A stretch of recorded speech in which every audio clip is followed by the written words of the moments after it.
Welcome, entrepreneurs, scientists, engineers, technologists, everyone, to today's panel on sharpening your business skills. I am Chris Wofford at Cornell University, here to get things started with a few quick programming notes before we turn it over to the panel. This event is live right now. It is also being recorded and will be viewable at this very same URL afterward. So if you have to leave early or you'd like to share this event with friends or colleagues, these keynotes are free and open to the world. So please share far and wide as you see fit. The panel has lots to cover, but they'll take your questions throughout the discussion. So simply open the chat dialog box, which you'll see at the top right of your video player, and submit your comments and questions there. I'll be taking them behind the scenes here and then kicking them over to the panel backstage. None of this is possible without you, our viewers, so we look forward to your input. So again, I encourage your questions throughout as they come up. Now I will turn things over to Tom Schreiber, who is Executive Director at Cornell's Center for Regional Economic Advancement. Tom, please take it away. Great. Thanks, Chris. It's great to be here with you. I'm so excited to have the opportunity to chat with my colleagues today and with this great audience. So as Chris mentioned, I'm the director for the Center for Regional Economic Advancement at Cornell. We run a number of programs that connect the Cornell campus and the community around entrepreneurship and so on.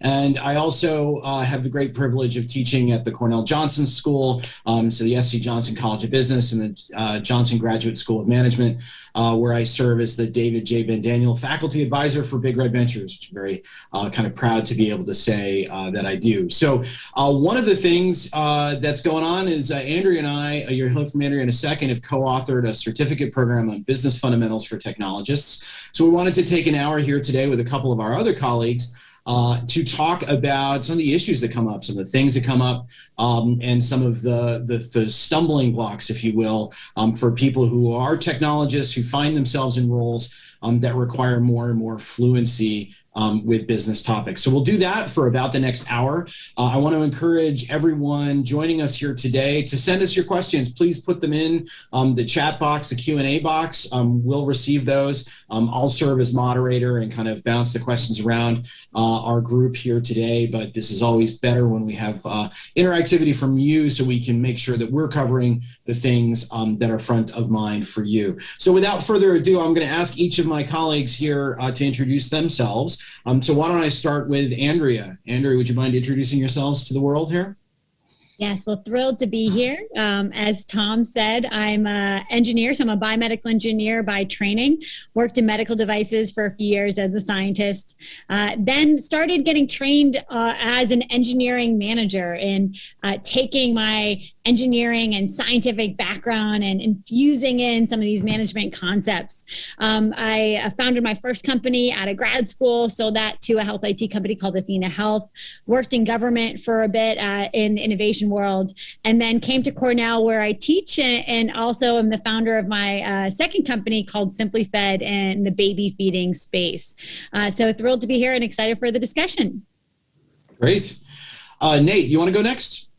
Sure. My name's Nate Cook, and I teach with Tom in the College of Business. I also teach in the College of Engineering, and I'm the founder and managing partner of Klausner Cook PLC, a law firm in town here that specializes in transactional matters. And so, you know, I've owned many businesses. I've been involved in business for a long time. But what I really love about practicing law is that, you know, for somebody who loves the business of business, you get to learn a little bit about everybody's business that you represent. And so having, you know, worked with a lot of entrepreneurs over the last, 12 to 15 years, I've seen a lot of different businesses and helped a lot of people raise money. And I really enjoy getting to work with, technologists and engineers that are looking to commercialize products, and looking forward to the conversation today. Great. Delia?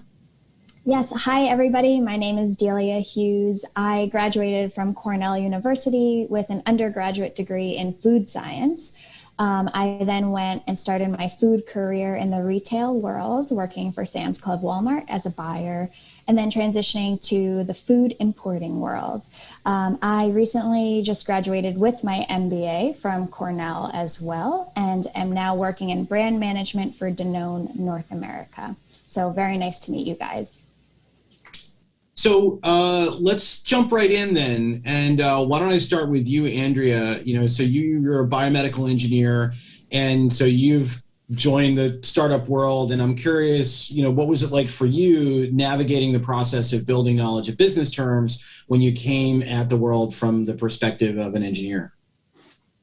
Yeah, so this is such a common scenario that a lot of engineers and scientists face, is their first exposure to business. And for me, my first exposure to this, and when I encountered this, was when I worked at Boston Scientific, and I was a scientist there, and I was involved with designing and doing research of our drug-eluting stents and our pacemakers. And here I am, this scientist behind the scenes, R&D, doing benchtop work. And this notion of a customer kept coming up. Well, customers really need to have this type of stent, or they want to have this type of handle when they're implanting this device. And I've got to be honest, as a scientist, that is just not incorporated into your training when you're doing this benchtop work and assays and biochemistry, whatever that is. And so it exposed me to, wow, I should really understand the needs of the customer. But at the time, companies were very, very skeptical and nervous of having engineers and scientists in the wild doing ride-alongs with the sales team and speaking to customers. But I kept asking, and I had to prove myself that I was up to the task of being able to speak eloquently to customers. And so that was the first time I realized, like, we as engineers and scientists need to be speaking with customers so that we can take those insights to better design devices, products, services, so that we meet customers' needs. And so that's what got me inspired to go and get further learning on business skills, so that I could frankly prove to people that I was worthy of speaking with customers. But let's put that aside. It's so important for engineers and scientists to understand the business terms and signs, because I want to be able to speak confidently when I am in meetings in the workplace.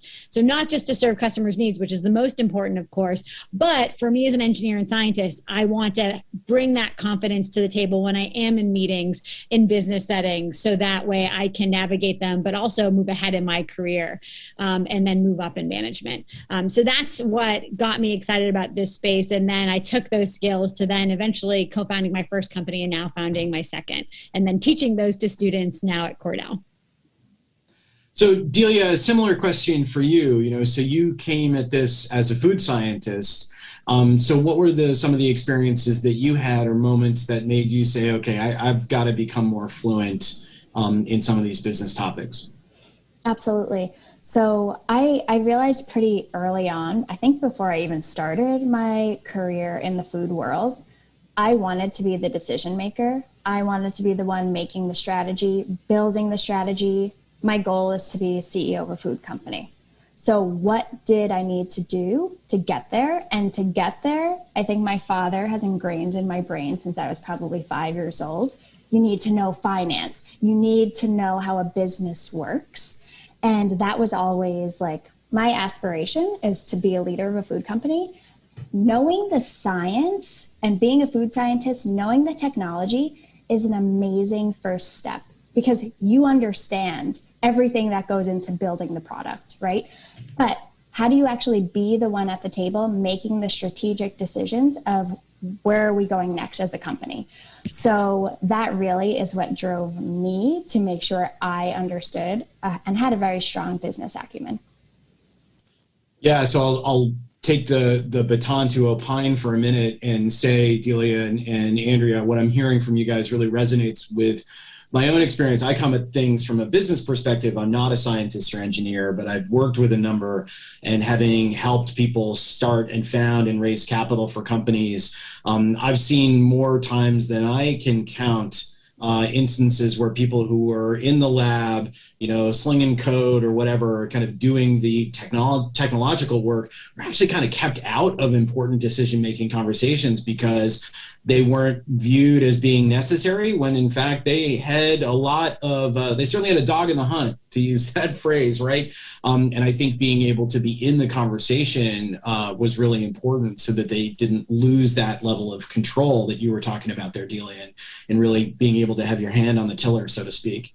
So Nate, as an attorney who sees people kind of beginning, middle, and end, sometimes before problems occur, probably oftentimes after the problems have already occurred. I'm wondering, so what are some areas or particular topics that you've seen with technologists where they get tripped up and need to do some remediation? So it's a great question, Tom. And, ultimately, I see the world of legal as basically a subset of business issues. And legal can affect lots of different things. It can happen in finance and raising money. It can happen in HR issues. It can happen in litigation and all sorts of different places. But one of the biggest sort of problems that I see is people that haven't sort of tried to understand the issues that they want to tackle at the time that they want to tackle. So the classic example would be, somebody who is, they're interested in a certain technology and now they're ready to raise money, right? And what they don't understand is that raising money is not like turning on a light switch where you just, turn it on and now the money's going to flow in. It can take 6 to 12 months, to raise a round of capital. And what they really need to do to be able to effectively do that is talk about their business and understand sort of key legal terms in terms of, how are you raising money? What type of legal instrument are you using? How are you going to convince this investor that you really, have a commanding understanding of not only the technical aspects, but also the business aspects. And that's where I kind of wanted to second something that Andrea and Delia touched on earlier, which is this importance of sort of knowing the customer, knowing what the customer wants, and being able to build the thing that ultimately, solves that problem or cures that need or whatever you want to call it. Because, technologists and engineers, they're so good at building something and they can be so passionate about wanting to build something. And sometimes you need to take a step back and ask yourself, are you building the right thing? And then, once you figure that out, then it's easier to raise money or it's easier to solve, legal issues that come up along the way. But I think, the key thing is that it's never too early to start learning. And one of the things that's, important for technologists to understand is that it's way easier to teach business skills to, engineers than it is to try to teach engineering skills to MBA students. And so, so much can be done to prepare for sort of what the future holds, but it's important to start that work now and become familiar with the terms that you're going to see in business and how you're going to talk about your business, going forward. So I think you covered a little bit of this, all of you, but I'll do a follow-up because we have a great question here from, I think it's Christina in Bulgaria. And she writes, in your opinion, what skills or experiences are necessary to start a successful startup? Who wants to lead off on this one?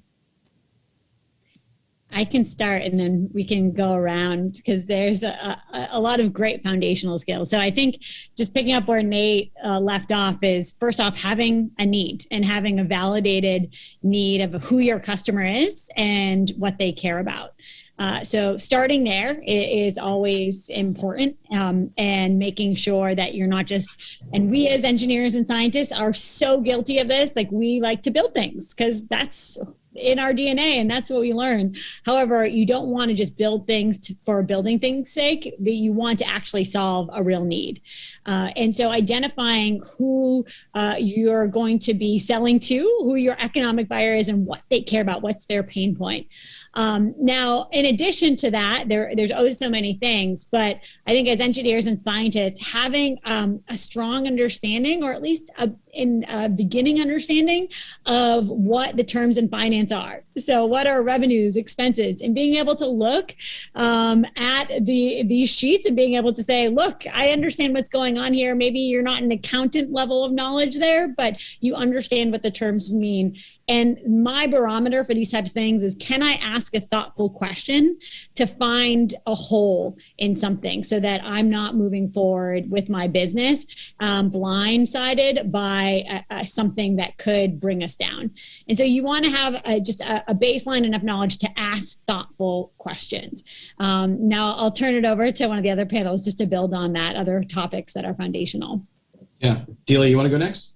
Yeah, the only thing I would add on to that is, you might start off with solving this specific consumer need, but having the courage and the flexibility to continue to, I hate using the word pivot, but continue to pivot and change course as you continue to gain additional information and find more consumer needs or even more dire consumer needs. And to Andrea's point, if you don't yourself have the financial acumen or the business acumen, find a business co-founder or an advisor that can be there with you each step of the way so that you can ask those dumb questions of, wait, how do I even analyze, like, if I'm making money? I mean, I'm sure you're able to know that, but don't be shy in asking people for help, especially with the business piece of it. But yeah, being able to continuously change course and not get upset and frustrated and just want to quit when something isn't going your way or something you've built isn't working and people aren't purchasing it, people don't want it. Being able to continuously pivot and change course. So Nate, how about you? What skills and experiences do you think are, I'll say, most necessary to start a startup? Well, I really like what Delia said about the sort of process of iteration and always improving, because I think that never stops, no matter how successful a company is or how great of a product has been created. If they don't continually try to improve it, then they're losing sight of what business is all about. So I think that's really important. And the comment on sort of the finance and accounting, I can't emphasize enough how important it is to be able to walk somebody through a term sheet or walk somebody through, an income statement and a balance sheet and talk intelligently about the business, because that's the kind of thing that will show an investor in basically 10 seconds or less whether you really understand what's going on at a business level.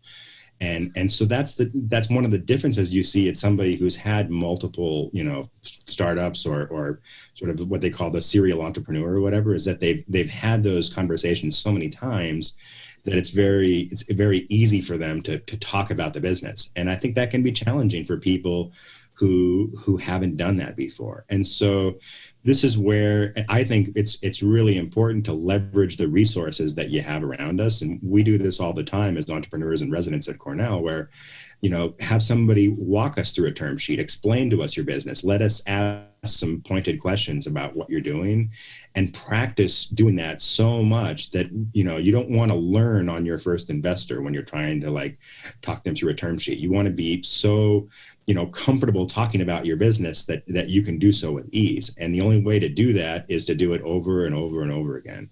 And so, it sounds a little silly to say practice makes perfect, but I do believe that there is a component that is really important for everybody, but particularly for scientists and engineers that are, potentially new to, sort of learning about business concepts. So I'm hearing a kind of theme around being willing and able to collect and use new information. And I think I would kind of echo that as well. I think one of the mistakes that I see a lot of people make is they focus really on what they think that they have, when in fact they should be focusing on all the things they can get. And when I say things, I don't just mean financial or physical resources, but knowledge and information, right? And so I think being that kind of open-minded theme you heard here. And so that's actually a good segue to another question here, one from Mary. Coming from a business perspective, so all four of us have had business perspectives in our careers and worked with technologists. You guys have been them. So what is your biggest gripe when communicating with scientists and engineers? That is to say, what should technical people focus most on improving? So that's a question from Mary. So Nate, why don't you kick this one off? So one of the things that I find about when people talk about their business is, and I've become kind of more attuned to it, in the last several years, is the words that they use around things where they say I think, or what we've heard from customers, there's a very different way of presenting a topic, which is presenting the topic from, the perspective of the person who created it and they're excited about it and they're potentially in love with it, versus talking about, from the other, the customer's perspective of the problem that it solves. And I find that it changes things drastically when the entrepreneur can start to talk about the business from that perspective of solving their customers' needs. And I think that it's not always intuitive to do that, particularly if you've built the thing that you're so excited about. But that's a pretty important component for being able to know that you're in touch with what people are looking for. Delia? I would say it's just really important for the technologist, the scientist, to understand what the strategy is and what the vision and the goal of the company is, so that they are along for the ride. I don't think it's necessarily a gripe that a business person should have with the technologist. The business person needs to make sure, as Tom alluded to earlier, that the technologist is in the room when decisions get made, so they are along for the ride and understand the journey and what that technologist needs to do to help the company get on that journey and get to that goal. So really, it's making sure as a business person that you're keeping your scientists involved in the communication and involved in making the decisions, so that, you know, when you're communicating something as a business person and saying, hey, can we incorporate this new technology into the final product, you know, and the technologist is pushing back and saying, absolutely not, there's no possible way. Well, that really the technologist should be part of this whole conversation from the get-go. So I would say just making sure you have very strong communication with your technologists and your scientific team. Andrea? Yeah, so I agree with what's been said. And to add to it, so we as scientists and engineers are very proud of what we've developed. And we like to share the details of all the amazing things that we've engineered or done the R&D on. And we like to share those because we're proud of it, and it shows the rigor at which we did something. Now, from a customer's perspective, they may not think of it that way. And so it's really important for engineers and scientists, going back to what we keep on hammering, is understand that voice of the customer and put what they've learned based on their amazing R&D that they've done, but put it in the terms that customers would use so that it is communicated to them in a way they understand. Now, to flip Mary's question, this is where we as engineers and scientists need marketing and communication folks to also listen to the engineers, so that they're not taking what has been vetted and validated from a scientific standpoint and taking it to the next step where it's not true anymore. I think we as scientists and engineers, sometimes we can be so strong on the scientific work that we've done because we've seen people in communications take something to a place where it's not maybe something that we feel comfortable with, and it's marketed in a way that we don't feel comfortable with. So as Delia said, I think it's so important. This is where bringing people together in a room and figuring out how to communicate best to customers so that they understand it and it solves their pain point. But we as scientists and engineers need to come to the table as well and be open to that. The other thing I'll say as well is that unless you're doing a nonprofit, which is awesome, but if you are doing, and even if you're doing a nonprofit, but especially in for-profit businesses, you need to hold true with what's going to create a sustainable business model for your entity. When I was a scientist one, that was literally my title at my first job. Sometimes I would want to do experiments for the sake of doing experiments. And my director had to coach me and say, well, Andrea, that is a worthy scientific experiment, but we need to make medical devices that are solving customers' needs so that we can stay in business, so that we can keep on doing this work and saving lives. So you do need to listen to the business stakeholders and figure out how you can be a sustainable, profitable, hopefully, enterprise. Just to on what Andrea was saying, I strongly feel, whether it's a nonprofit or a for-profit, every company needs to have a value proposition. And if you don't have a compelling value proposition, it's not going to work. But that, you know, it's so important that you can articulate that. And it really goes to this notion of what is it that you do that solves that customer problem. And sometimes, you know, I find with scientists, they talk about how they do certain things. And ultimately, the customer is not as concerned with how you do it. They just want to know what is it that you actually do. And so, you know, I just use that as a little vignette for the importance of the value prop and how that relates from a business standpoint, regardless of the nonprofit or for-profit kind of nature of the business.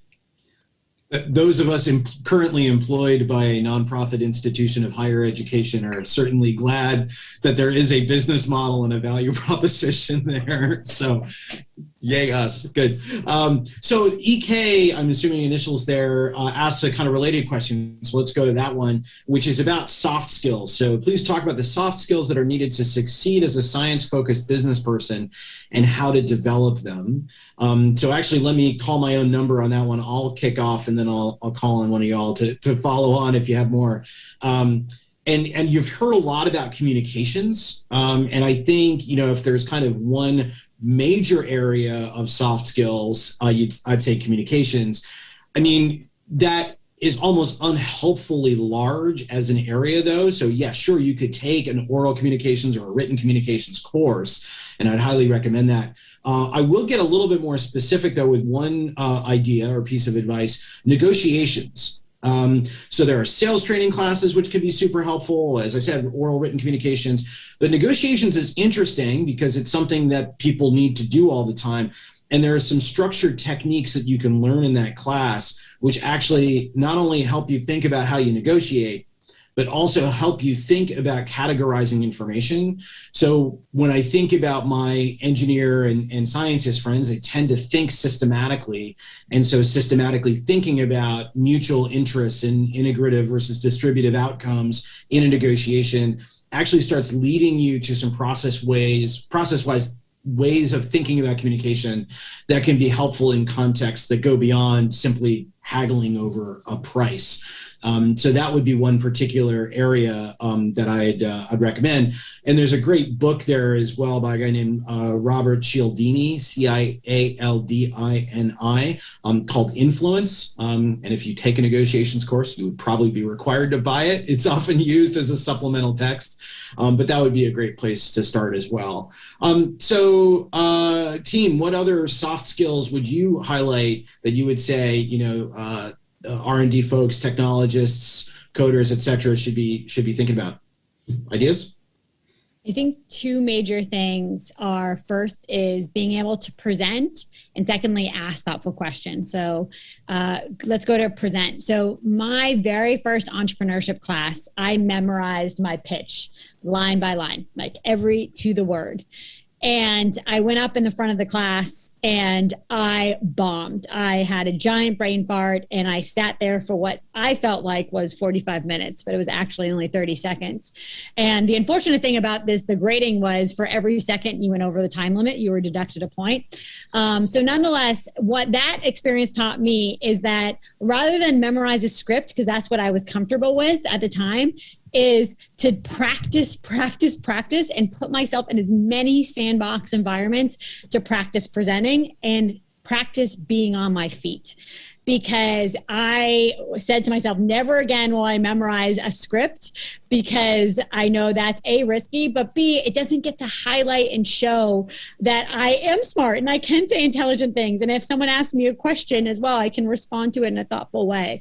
So as much as possible, put yourself in sandbox environments where you're practicing presenting in person. Secondly, it's being able to ask thoughtful questions. If I can pinpoint to the point in my career, the inflection point where I started doing well, started getting the highest bonus I've ever gotten or what have you, it's when I was able to ask great questions in meetings. And that goes back to the confidence thing of learning the business side of things as well, because being able to ask technical and business-oriented questions is how people start to really be propelled forward in their career. So being able to ask good questions, and it's a way to shine a light on you if you're working in a large company as a technologist, and if you're an entrepreneur as well. So those are the two big things. I'd like to add, in terms of a soft skill that I think about, is the importance of team building. And so what I mean by that is that, in a small company, you have all these people that are doing all these things. So, you're wearing multiple hats because you're a technology person and you're also a business person or something along those lines. But ultimately, it's really hard to have a company without building a team around you. And that requires more than just, finding the right person. It has to be the right person that you can work with and that you can sort of all be pulling in the same direction. And so the team building thing, like many other parts of business, also never ends. There's this constant sort of asking questions about, how can the team get better? How can the team get bigger? How do we attract, other skills that we don't have that we can then leverage, into the future? And part of making the team super successful, and this kind of goes to what Delia was saying earlier about making sure the technology person's in the room when you're making business decisions, is that ultimately you want everybody on the team to be able to talk about the business successfully. You want them to be able to talk about the technology, whether they're a business person. You want people to all be able to pitch for the company, and you want people that are understanding of the business, that are and they need to be able to have those skills so that they all can pull in the same direction. Mm-hmm. And there's no perfect textbook that I'm aware of that really tells you how to build a team. It's one of those things you have to figure out on your own. But ultimately, it's a really important aspect of starting and growing a business, in my mind. The only two things I would add is building off of Andrea's point about presentation skills. Sometimes you don't have the opportunity to be presenting to a large group every quarter or every month. It's really just putting yourself out there in small meetings too, voicing your opinions, making sure your voice is heard. Even if you're a little bit nervous and you're like, this opinion might be a little bit crazy, put yourself out there. And that also goes to Nate's point about team building. Voicing your opinions and putting yourself out on the line makes you a little bit vulnerable, and people react positively to that. The other aspect I would say is really making sure, going into presentation skills as well, how do you communicate data and really tough things, not just in meetings and when you're speaking, but how do you communicate in email format to make things really clear and crisp for people to understand? How do you put things together in a PDF or a deck that's going to be shared out that's really clean and crisp? That is all soft skills, and that's something you can work on daily. So I think that is extremely important. And my one boss that I always remember this: never underestimate the value of a relationship and just building personal relationships, building a network of people that you trust and that you aspire to be one day. All of that is soft skills. And I think never underestimate the value of a personal relationship and building those personal relationships. They will all help you to succeed as you continue your career. So let me kind of riff on some things that I just heard and bring in, there's a couple other questions that are of the same ilk here. Brittany asked one about skills to refine, classes, and so on. And so, Nate, you went and got a JD and got admitted to the bar. I'm a chartered financial analyst. If you wanted to learn accounting, you could go get a master's of accounting and go get a CPA. Delia, you decided to get an MBA. Those are all examples, I think, of diving very deep into the deep end of the pool, right? I mean, like, you're talking about a lot of study and so on. And on the other end of the spectrum, there's the cash. I don't know what that word means, right? Or what's revenue? There's certain things where they're very, very basic. And so I'm just curious, for the folks in the audience, how do you think about going from, wow, I don't know what I don't know, to knowing enough to, as you were saying, Andrea, a moment ago, asking informed questions in public, right? So how do you think about what's enough to know and how to kind of tackle that? You want to start with that one, Andrea, because you were the one who brought up the asking questions in meetings. I think that's the connection point here. Yeah, I have a couple answers to this. So as Tom mentioned, we are launching a course on exactly this topic. So it's a great way to dip your toe in and learn the fundamentals and foundational skills. So that's one way. So secondly, how I did this is, as Delia said, I didn't have a setting where I could be presenting to executives and practicing my presentation skills. I was a benchtop scientist. So how I started doing this is in our our R&D meetings with our core team, I told my manager, this is a skill I'm looking to develop. And so could I get the opportunity to do this in small, medium, and as large a way as possible? So that's one way. The other way I did this is I got involved with extracurriculars. So I launched the Women's Network at Boston Scientific. I launched the first professional biomedical engineering society in Boston. I got very involved with the Society of Women Engineers, and I asked if I could be the one at the front of the room kicking things off or doing presentations via that. And so those are very low risk environments, sandbox environments to start practicing these skills. So that's the second thing I'll say. So online courses that you can take from the comfort and safety of your own home. Extracurricular opportunities is the second. Third is, as I mentioned as well, is talking to your manager or team members and being very vocal about, this is a skill I'm looking to develop. And people don't know what they don't know. And so if you say, this is a skill I'm looking to develop, people can then pull you in meetings like, oh, Andrea, I think you should try this skill. So I think those are 3 easy ways that you can start to dip your toe in and start familiarizing yourself with business concepts and trying them on for size.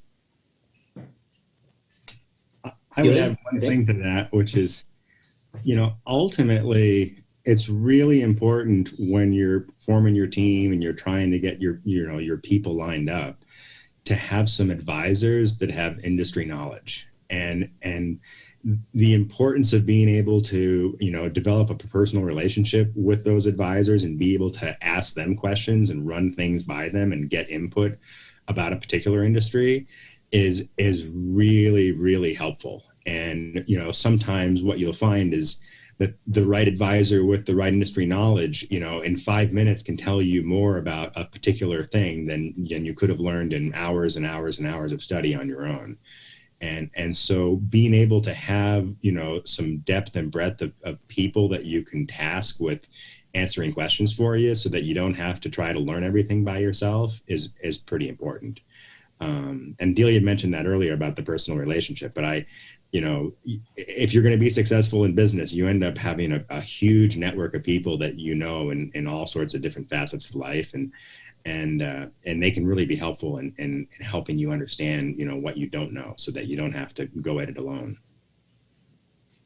If you work for a mid-size to large-size company, I think take advantage of that.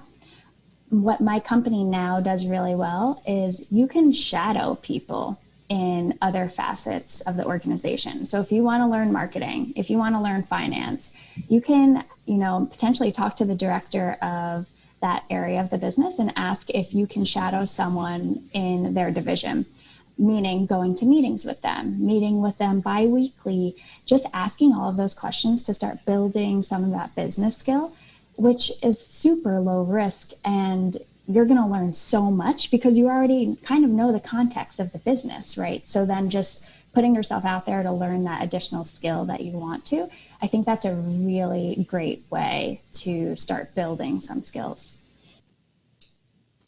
So there's a bunch more great questions and comments here. And so there's one here that I think is a good segue. So Ikena Umacharuba says, can you kindly provide an example of your business, or I guess a business that you've seen that was adversely impacted due to lack of business knowledge? And the follow-up question, which I think is the kicker, and shouldn't finance, business development, marketing, et cetera, be outsourced?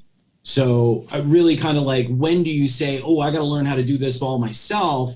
And when do you say, no, it's time to go get somebody with deeper skills in that particular area? And how do you go about that?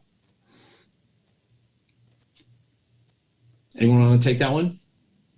So I'll kick it off, and then you guys feel free to jump in.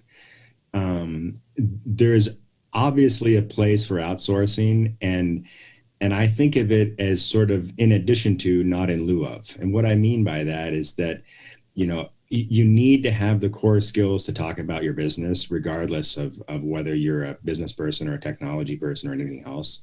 And to the extent that it gets so complicated, you need to bring in other resources or build a bigger team or something along those lines. That's totally fine and makes a lot of sense.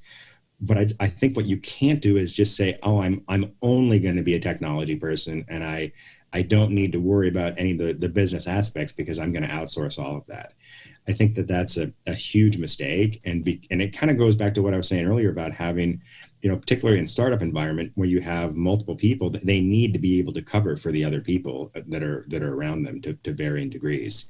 And what Delia said about sort of shadowing and picking up skills along the way, if there's 2 or 3 things that you can do, you're going to be way more valuable to a company than if there's only one thing that you can do. And what I've found throughout my life of working with companies is when you start to meet senior executives, they do have, multiple sets of things that they can talk about. So, the CFO, of a company has a deep understanding of legal issues as a typical rule, right? That's not a surprise to anybody. And the same goes for scientists and inventors. They understand patenting process. They understand a lot about, searching prior art and how to think about, technology. And so, I just think it's important that people understand, at least have some core fundamental understanding of the business. And yes, there's definitely a place for outsourcing and supplementing and building upon that. But you can't, you can't remove yourself from the business and say, oh, I'm only going to be a technology person, in my humble opinion. So Nate, I'd like to keep you on the hook if that's okay, because so you're on the other side of that, right? You're an attorney, people will come to you, and, I'm sure you've had instances where people are like, gosh, Nate, I don't know. What is a contract, right? Whereas I'm sure on the other side, you've probably got people who are like, well, based on the Supreme Court decision of so-and-so versus so-and-so, and try and do your work for you. And I'm just kind of wondering, like, what's the optimal for you? Like, how much kind of knowledge of basic legal principles is helpful for you when you're dealing with a client so that they can be, frankly, the most effective client they can be? So the best clients, and I love it when people are studying up on issues and they're prepared to have a conversation, because it makes for a much more fruitful conversation. In fact, I don't like it when people say I have a problem and now I'm coming to you and I want you to solve my problem, because oftentimes it's an intractable problem that can't be solved. And so this happens particularly in finance when we're talking about raising money. Having, people that can talk intelligently about, is this a convertible note? What's the cap? What's the discount? If there's an equity raise, how are we thinking about the price per share? What's the valuation? Like, those are really critical concepts that people need to be able to articulate if they're going to be successful in a business environment. So let me interrupt you, because there was a question from Kevin earlier that I kind of put on hold, which is about at what point should someone consult with an IP lawyer? So maybe let's use that as a specific example. And, Delia and Andrea, you guys have worked in spaces with intellectual property as well, so love your perspective on this as well. So, short of like literally studying up for a year and sitting for the patent bar, right? How much, should someone in kind of product development know about IP principles? And when do they say, okay, now is the time for me to go and actually get, start running the meter and spending money and, actually get professional support? Well, let's talk about hiring a lawyer first, and then I'll get into your specific question. And so the first thing is that when you're going to hire a lawyer, it's basically you're looking for somebody to join your team. And this has to be somebody who can work with your team and function with your team and be available to help on the issues of the day, right? And so typically a business lawyer is often kind of the first lawyer that gets hired, and they kind of quarterback, other issues that come along. Now, sometimes with intellectual property, that's not the case, and people, search out a patent attorney because they're working on a particular item.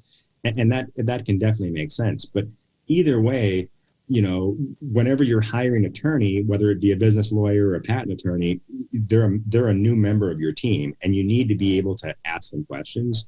And I think what that starts with is saying, hey, I want to interview this person to find out whether we can work together or not. And if they're not willing to have, an initial consultation with you to figure out whether this is going to work, then it's probably a bad sign of the future. That's my first take. And then, for the IP lawyer in particular, that's a much more nuanced question. And the reason it's a much more nuanced question is that a lot of people don't understand things like bars to patentability. So, if you're working on a particular thing that you think is, novel and new and solves a problem, and you're thinking about patenting it, I would encourage you to have an initial conversation with a patent attorney pretty early on to start to understand, what this means. What are the limitations? How should I think about, who I share this information with? What protections do I need to make sure that we're, keeping things confidential?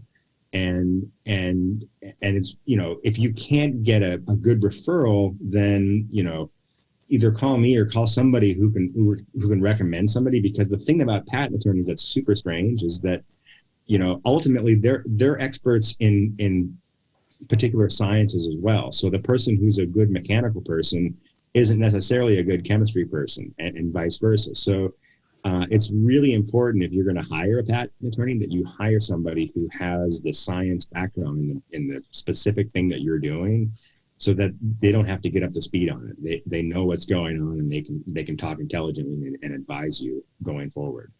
But I would definitely say that it's you should err on the side of doing it earlier rather than doing it later, because if you do it too late, you may have made mistakes that are going to be hard to put back in the genie, or put back in the bottle, whatever you want to call it.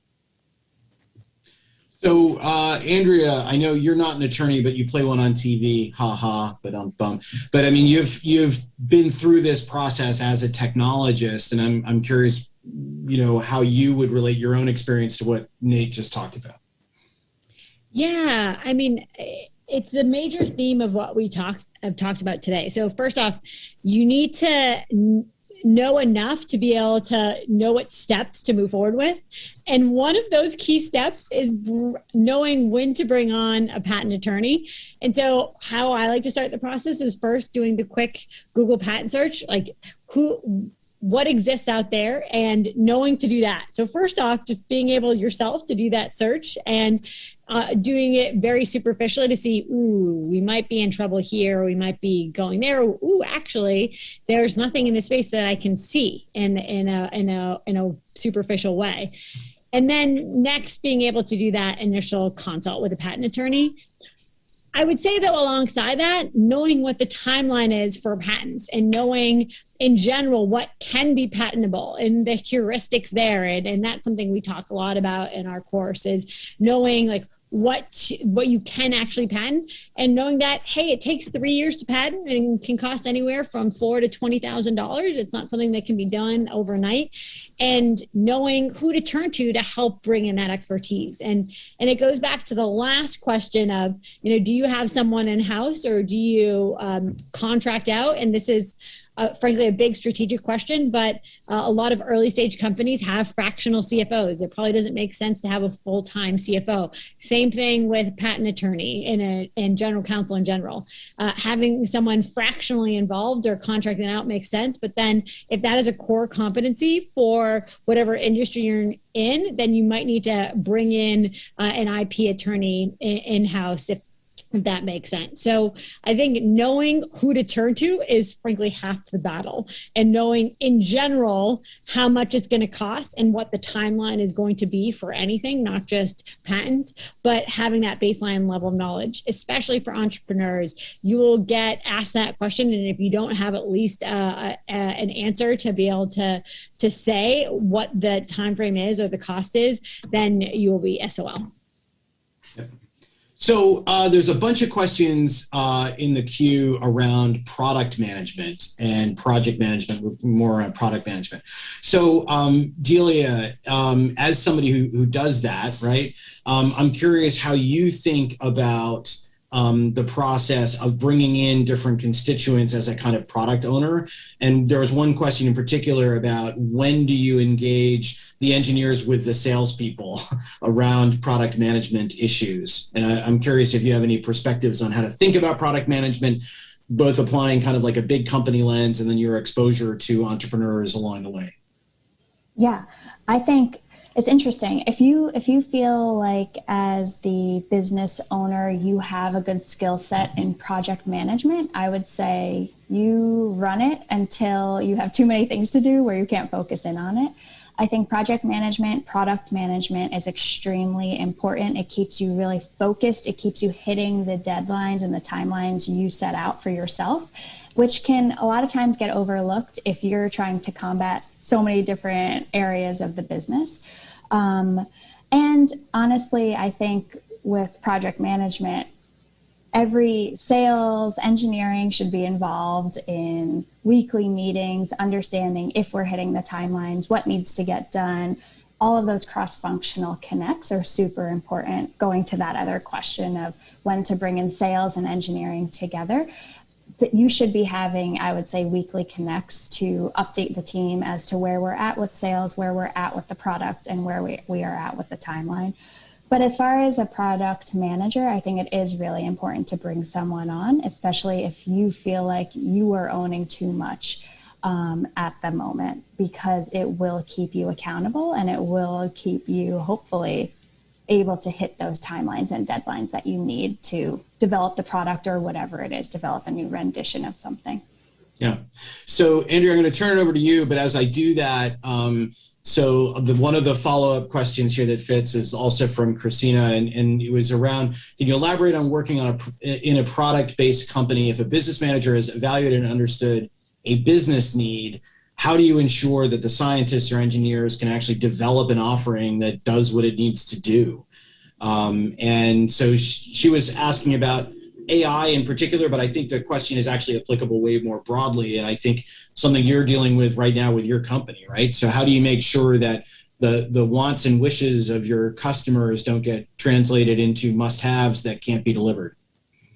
Yeah. And so my one-line answer to this, and then I'll expand upon it, is have them be on a team together. It sounds so crazy, but a lot of companies I worked at, they had the scientists walled off and the marketing, communications, and business stakeholders walled off, and they did not interact at all. And so the concept, and you see this obviously a lot in tech-based companies, is have them be on a sprint team together and have them be on a scrum team, or insert whatever way you describe agile product development, is have them actually be on a team together. So I'm rereading this book called literally called Sprint that was written by the folks at Google Ventures. And they do this in spades. They say have a no more than 7-person team, and have engineers be on a team with lawyers, be on a team with the marketing comms people, and do a 5-day sprint where you go and talk with customers, build out a map of what the experience looks like. But rather than having all these teams be in separate departments or separate areas, actually have them work on a core team together and being able to listen to each other and talk with each other. But be in the same conversations with customers, because what a marketing and salesperson hears in that meeting is perhaps very different than what an engineer or scientist hears, and then being able to hash that out together and have that conversation.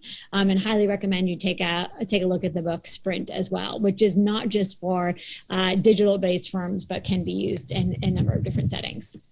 Yeah. And I'll again kind of call my own number and opine on that one. I think one of the things that you're hearing kind of throughout this, but just to riff on what Andrea just said, if you actually put the technologist in the room, then they can understand not just what the technical requirement is, but the root of that technical requirement. That is to say, what is the customer's problem in context? What really solves their problem? So you kind of paint that technologist in a box by saying, oh, well, give me something that spins at a certain number of RPM, or outputs a certain amount of horsepower, or has this amount of torque, or whatever other characteristics, you know. But if they actually understand this is what problem the customer is actually trying to solve, then they can be a lot more creative about what might actually achieve that result. And say, well, wait a minute, you know, this technical requirement, if we do this other thing, then we can actually get a better total solution. And so that kind of empathy, if you will, that the technologist needs to have for the actual problem space that the product or service is in is really just invaluable. The challenge I've found is that requires an investment of time on behalf of that person to be part of that conversation. And there's two requirements for that to be to happen. One is the person involved needs to be personally willing to put themselves in that context, receive the information, and be able to assimilate it. And then the other is they just need the space in their workday to be able to do that. So they have to want to, and they actually have to have the space as well.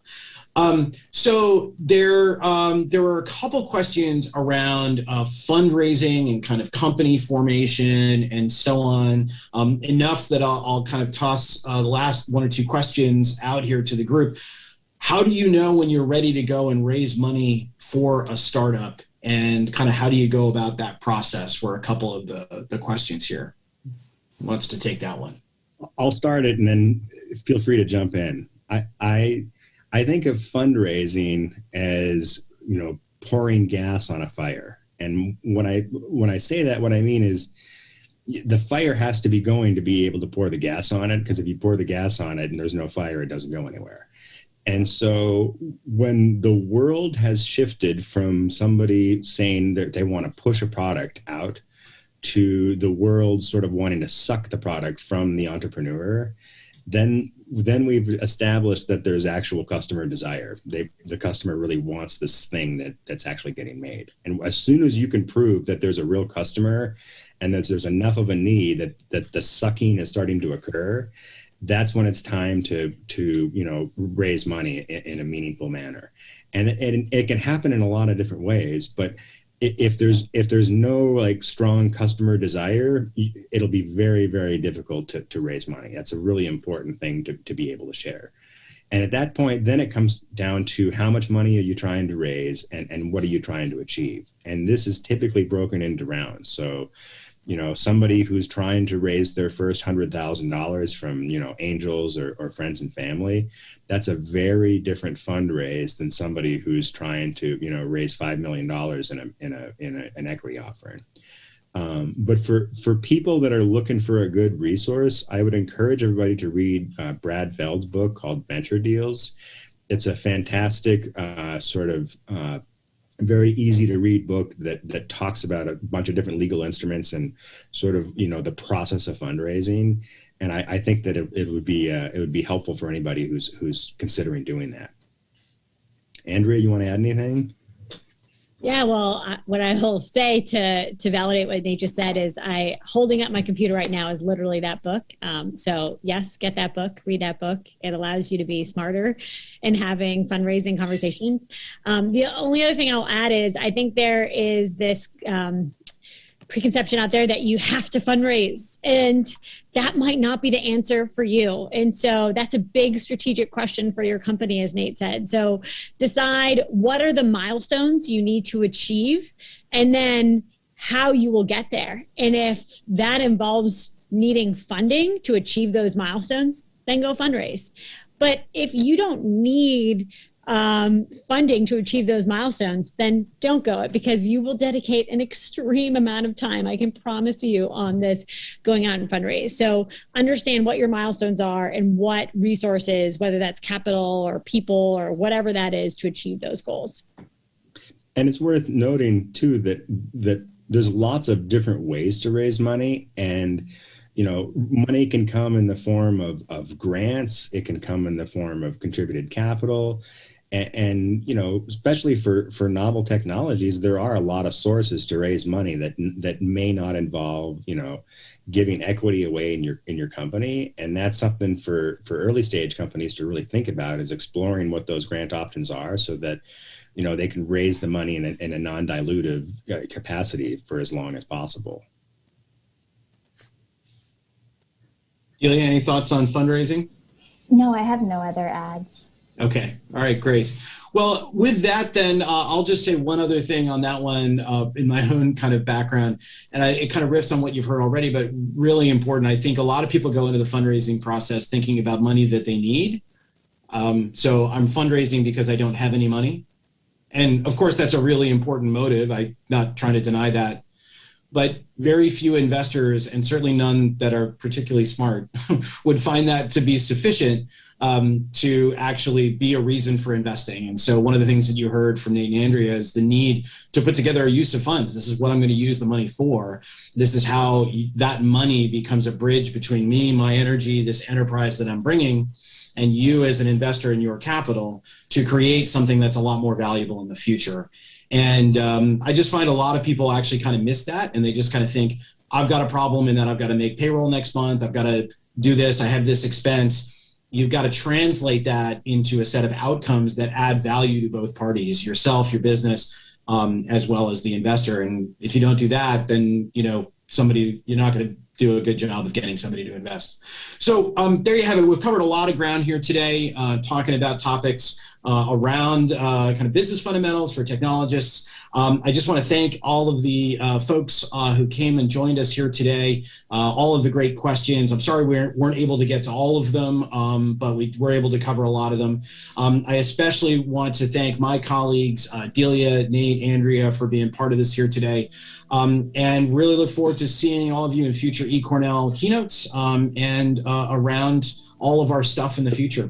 So with that, I'll say thank you and goodbye. Thanks for joining us here today, and we'll see you around.